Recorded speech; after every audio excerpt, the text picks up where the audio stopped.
Morning student, जैसे कि हम अब जानते हैं कि अभी तक हमारा जो टॉपिक चल रहा है वो वूलन ही चल रहा है।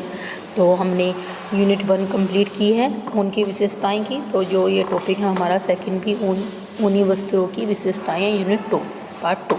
तो आइए स्टार्ट करते हैं अपना टॉपिक। ऊनी वस्त्रों की विशेषताएं। लंबाई। ऊनी तंतुओं की लंबाई 1 से 6 इंच तक होती है, जो कि प्रणालियों के प्रकार और कटाई के समय के मध्यम कितनी लंबाई है इस पर निर्भर करता है। लंबे महीन ऊन तंतु को वास्तेन धागे और वस्त्रों के लिए उपयोग में लाया जाता है। इसकी औसत लंबाई 2.5 इंच तक होती है। छोटे तंतुओं को ऊनी वस्त्र बनाने हेतु उपयोग में लाया जाता है। ऊनी तंतुओं का डायमीटर 10 से 50 माइक्रोन के मध्य होता है। मेरिनो ऊन का डायमीटर औसत 15 माइक्रोन है। ऊनी तंतु कपास के तंतु की अपेक्षा मोटा होता है। जो उसका जो तंतु होता है वो काफ़ी मोटा होता है। लहरें। ऊनी तंतुओं में कपास के तंतुओं के समान ऐंठन नहीं होती। ऊनी तंतुओं में जैसे कि कपास में ऐंठन होती है, तो ऊनी तंतुओं में इतनी ऐंठन नहीं होती है। वरन इसमें लहरें पाई जाती हैं। इसमें ऐंठन नहीं होती, लेकिन इसमें लहरा ही पाई जाती है। लहरेदार होता है ये लहरेदार होते हैं। सबसे महीन तंतु में अधिक लहरें पाई जाती हैं। जो सबसे छोटे छोटे तंतु होते हैं उसमें ज़्यादा लहरें पाई जाती हैं। मेरिनो ऊन में प्रति इंच 30 लहरें पाई जाती हैं, जबकि निम्न किस्म के ऊन में केवल 5 या 10 लहरें प्रति इंच पाई जाती हैं। इन लहरों का ऊन के धागों की कताई में महत्वपूर्ण होता है। बहुत महत्व होता है इन लहरों का, ऊन का जो धागा होता है उसमें, क्योंकि इसके कारण तंतुओं में जुड़ाव की प्रकृति आ जाती है और धागा एक दूसरे के ऊपर बढ़ जाता है।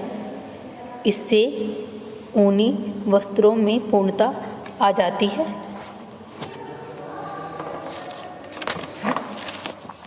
ऊनी तंतुओं की लहरें उसकी संपीड़नकार दोहरी संरचना के कारण पाई जाती हैं, जिससे इसके घुमाव प्रत्येक तंतु को प्राप्त अंशोत्तर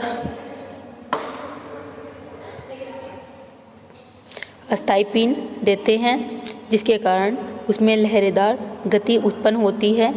जब ऊन के तंतु को बेसिक रंग जेन्सेन हार से क्रिया कराई गई जाती है, तो इसका लंबवत भाग समान खंडों में विभाजित हो जाता है और इसके आधे भाग में गहरा रंग दिखाई देता है, जो कि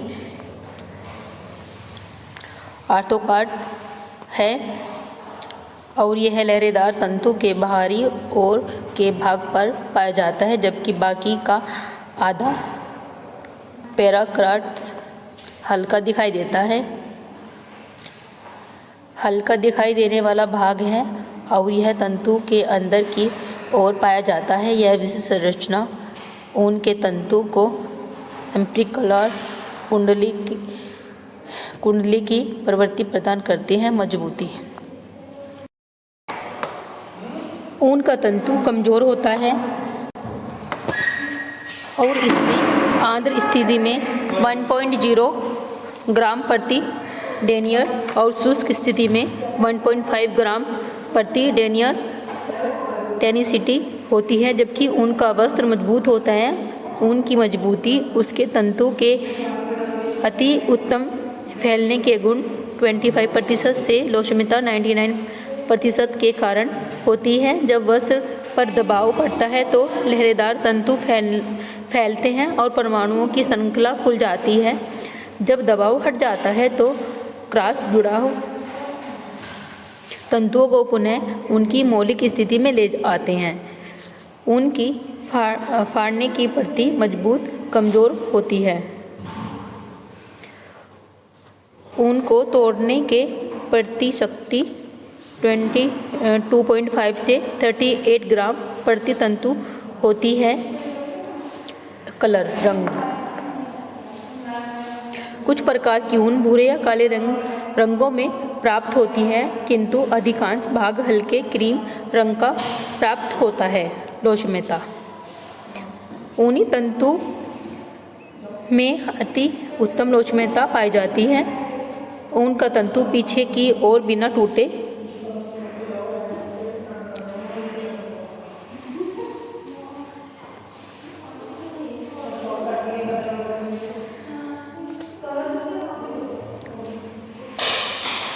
गुना झुका होता है,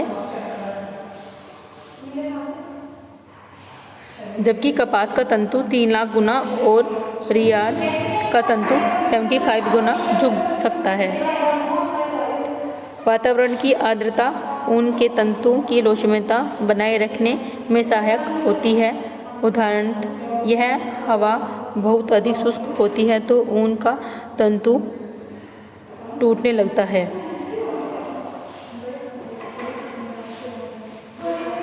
प्रतिसंगता। क्योंकि ऊन के तंतु में उच्च अंशों में प्रतिसंगता पाई जाती है, ऊन का तंतु सलवटे रहित होता है, उसमें सलवट नहीं होती जिससे भी आप बैठ जाओ। जैसे कि कपास का जो फैब्रिक कॉटन होता है उसमें बहुत जल्दी सलवटे हो जाते हैं, लेकिन इसमें सलवटे नहीं होती है ऊन के तंतु में। उत्तम ऊन बहुत नर्म और प्रतिसंगत होती है, बहुत नर्म होती है, जो अच्छी ऊन होती है काफ़ी सॉफ्ट होती है। खराब ऊन खुरदरी होती है, और जो खराब ऊन होती है वो थोड़ी खुरदरी होती है। ऊन के तंतु में पाए जाने वाला उत्तम प्रतिगंध का गुण वस्त्र को गर्म प्रदान करता है। ऊन का वस्त्र कितना भी दबाव पर पुनः अपने आकार में आ जाता है। कितना भी इस पर दबाव डाल लो, कुछ भी कर लो, लेकिन वो अपने आकार में आ जाता है। चमक। ऊन के तंतु में कपास के तंतु की अपेक्षा अधिक चमक पाई जाती है। ऊन के तंतु में अगर हम कपास से कंपेयर करें तो उससे ज़्यादा चमक पाई जाती है। ऊन के कुछ प्रकार विशेष रूप से चमकदार होते हैं। घनत्व। प्राणजी तंतुओं का घनत्व वनस्पतिक तंतुओं की अपेक्षा कम होता है। ऊन का घनत्व 1.30 ग्राम प्रति सेमी होता है। इसी कारण ऊन का तंतु तुलनात्मक रूप में वजन में हल्का होता है, काफ़ी हल्का होता है। इसी कारण लटकनशीलता। ऊन का उत्तम लटकनशीलता का गुण उसकी कोमलता, लोचमता और प्रतिसंगता के कारण होता है। इसी विशिष्ट प्रतियोगी लक्षण के कारण ऊन कई मानव निर्मित तंतुओं से अधिक उच्च लटकनशीलता का गुण रखता है। ऊष्मा चालकता। ऊन के तंतु ऊष्मा के कुचालक होते हैं और शरीर को उसके सामान्य तापक्रम को बनाए रखने की अनुमति देते हैं। अवशोषकता। वास्तव में ऊन की प्रवृत्ति जल निवारक होती है। हम यह देखते हैं कि पानी की एक बूंद यदि ऊन के वस्त्र पर डाली जाए तो वह आसानी से ब्रश द्वारा हटाई जा सकती है। सफाई एवं धुलाई। ऊनी वस्त्रों में धूल आसानी से प्रवेश करती है। जब तक धूल को पूरी तरह साफ नहीं किया जाए यह गंध उत्पन्न करती है। ऊन में कई बार शुष्क धुलाई की आवश्यकता होती है और यदि वस्त्र धुलाई योग्य हो तो उसकी सामान्य धुलाई की जाती है। धुलाई के समय अतिरिक्त सावधानियां रखने की आवश्यकता होती है। व्यंजक के प्रति अभिप्राय।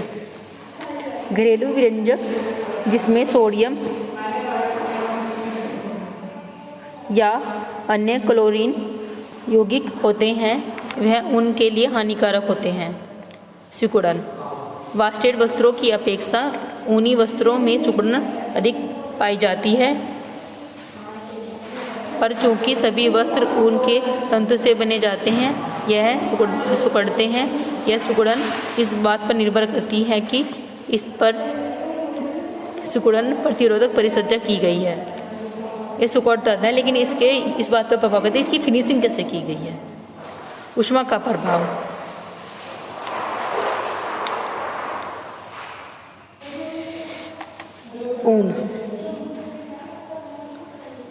ऊन पर कड़ा होने लगता है और थोड़े अधिक तापक्रम पर विघटित होने लगता है। यह 400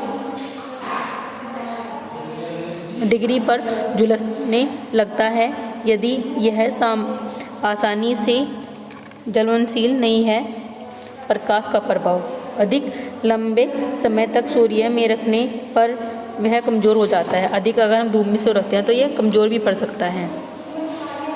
फफूंदी के प्रति अवरोधक, ऊन सामान्यतः फफूंदी के प्रति आकर्षित नहीं होते, किंतु नमी वाले स्थिति में इसे फफूंदी विकसित हो जाती है। कीट अवरोधक, ऊनी वस्त्र विशेष रूप से कीटों के लाभ के प्रति संवेदनशील रहते हैं और कुछ कीड़े कारपेट को कमज़ोर काटने वाले होते हैं। इसे कुछ विशिष्ट विधियों द्वारा सुरक्षित रखना जा सकता है।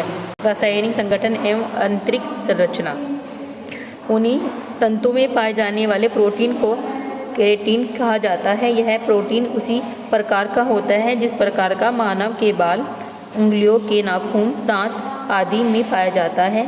केराटिन में कार्बन, हाइड्रोजन, ऑक्सीजन, नाइट्रोजन और गंधक पाई जाती है। व्यक्तिगत ऊन के परमाणु में लोचदार परमाणु श्रृंखला होती है। क्षारों के प्रति अभिप्राय, ऊन क्षारों की क्रिया में प्रति अत्यंत संवेदनशीलता होती है। अम्ल के प्रति अभिप्राय, खनिज लवण के तंतु घोल का चाहे ठंडा हो या उबला हुआ ऊन के तंतु पर कोई हानिकारक प्रभाव नहीं पड़ता, इसलिए गर्म अम्ल घोल में अम्लीय रंगों का उपयोग संभव होता है। रंगों के प्रति सांद्रता, चूँकि ऊन में रंगों के प्रति उच्च सांद्रता होती है, ऊनी वस्त्र अच्छी तरह से और समान रूप से रंगते हैं। पसीने के प्रति अवरोधक, ऊन सारे पसीने में कमज़ोर हो जाता है। वस्त्रों को शुष्क धुलाई या सावधानीपूर्वक धोने से नष्ट होने और गंध उत्पन्न होने से बचा जाता है। पसीना सामान्यतः वस्त्रों का रंग खराब कर देता है।